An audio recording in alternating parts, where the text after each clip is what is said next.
30 roller coasters down, 70 to go. This is part number 4 of an 8-part series where I finally rank my top 100 coasters of the 532 that I have ridden in my life so far. We're already into roughly my top 12% of all coasters that I've experienced. So despite there being a good amount left to review, these are still some of the best of the best. So let's do it, everyone. The roller coasters that I have personally ranked from number 70 to number 61.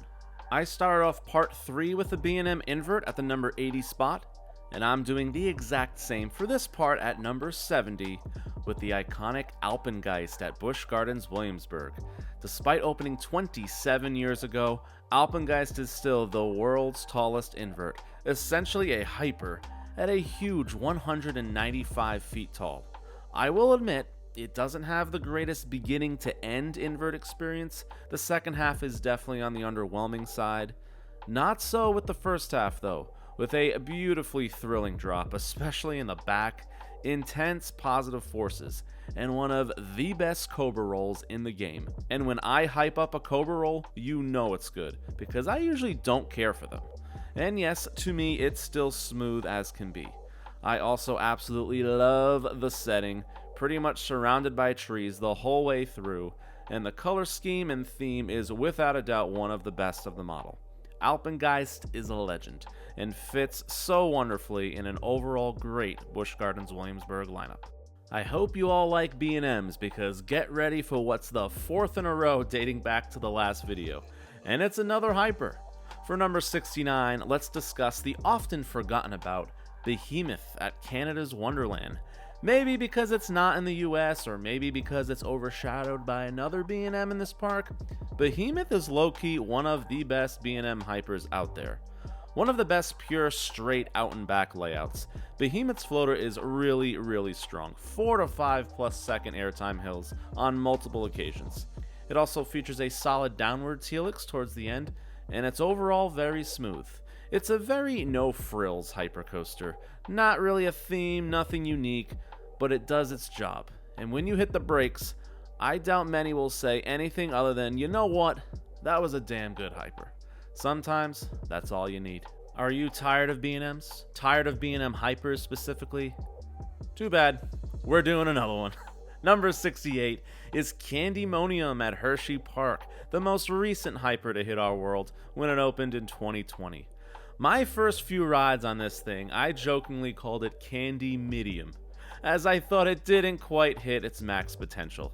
Perhaps I rode it on slow days, or that pesky trim was really trimming, because my last few visits were so much better. If you're lucky to get a truly trimless experience, it's for sure one of the best hypers out there. But even if not, it still delivers one of the smoothest and airtime-filled rides of the model.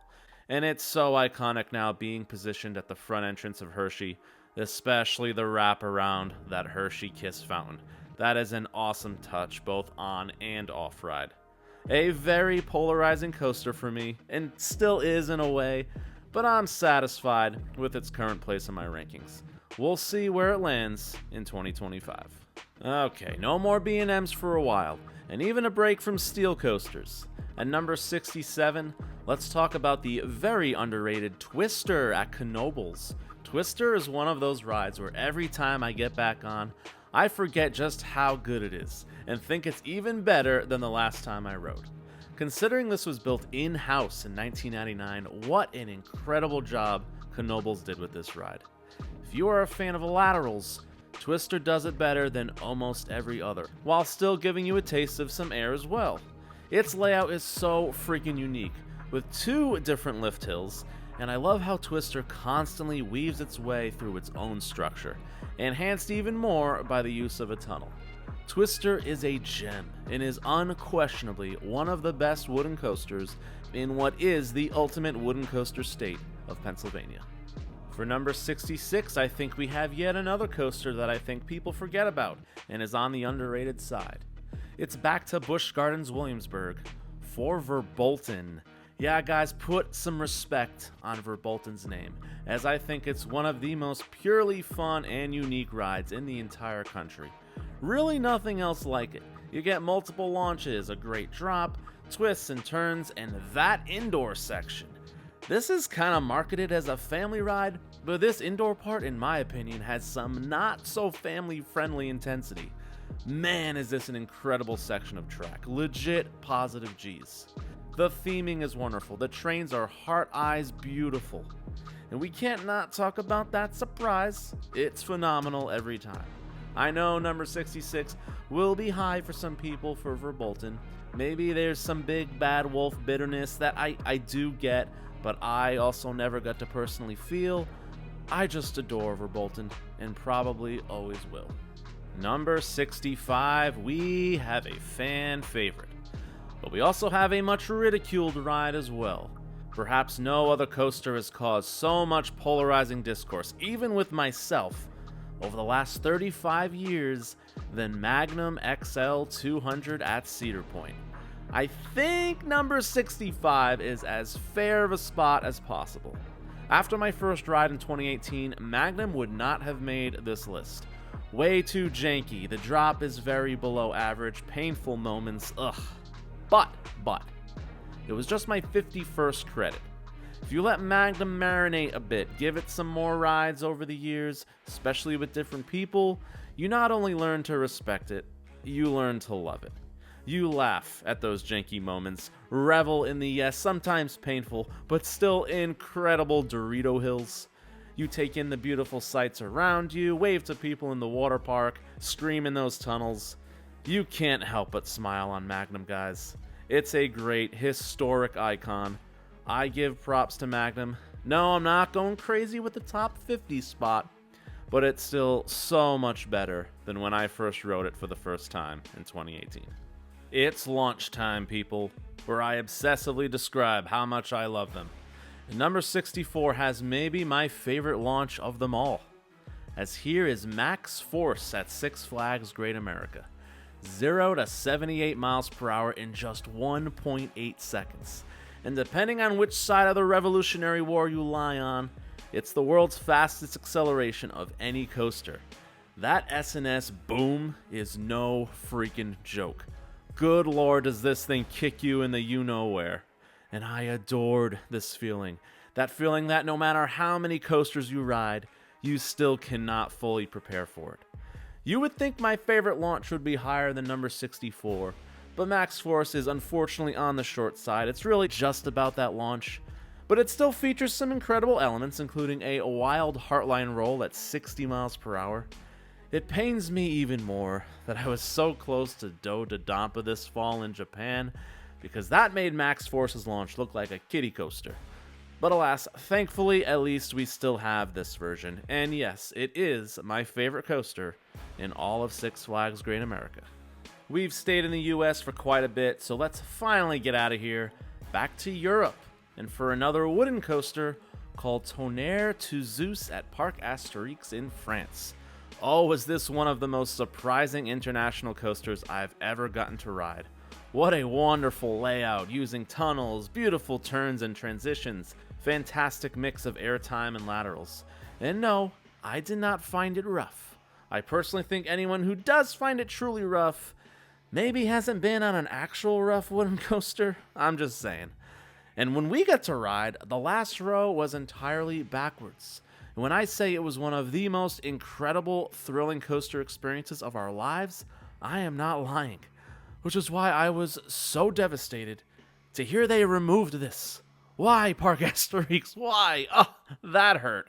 Because that backwards ride absolutely was a major reason Zeus ranks so high. And unfortunately, it will probably dip in the rankings next time I visit because of that decision. The world tour continues as I leave France and continue going east for another, you guessed it, roller coaster from Japan. Number 62 is Steel Dragon 2000, the world's longest coaster at over 8,100 feet of track. It's the king of all traditional Morgans, as it also has a 318-foot height, one of the world's tallest as well. Steel Dragon is a weird mix of Morgan and B&M, as it actually uses the latter's trains and restraints. The first drop in floater hills, no, not the greatest airtime in the world, decent floater, But then you hit not one but two gigantic helices that gut Steel Dragon that length record. And yeah, you certainly feel it in the face. If the return bunny hills didn't hit in the ejector airtime department, Steel Dragon would have placed much lower, but thank God they absolutely do. A true icon of the coaster world, Steel Dragon might not blow the average enthusiast away, but like Magnum, you have to respect it, and it's still a ton of fun. The end of part 4 has come, and just like Twister, let's bring up another underrated wooden coaster. This one I don't blame people, as it's out there. Way up north in Idaho, it's Tremors of Silverwood, without a doubt one of the best from CCI. Tremors' use of terrain and tunnels is pretty dang unmatched for its type, delivering excellent air through a pretty unique layout as CCI is known to do. Add the wonderfully picturesque scenery, some new 208 retrack from RMC, the very first coaster to receive that, and you have a fantastic overall wooden coaster experience. It has been over 3 years since I've ridden, so maybe my judgment is slightly cloudy, but I still think this is a valid placement for Tremors, and I highly recommend Silverwood as a whole, an absolutely gorgeous amusement park. There it is, everyone, 10 more coasters on this list as we incredibly already enter the month of December. Thank you all again so much for the consistent support of not just this series, but my channel as a whole. Let's keep that energy going until the end of the year, folks, and I can't wait until we eventually get to that top 25 reveal in just a few weeks. But before that, part number 5, numbers 60 through 51, coming out soon. Until then, peace out, everyone.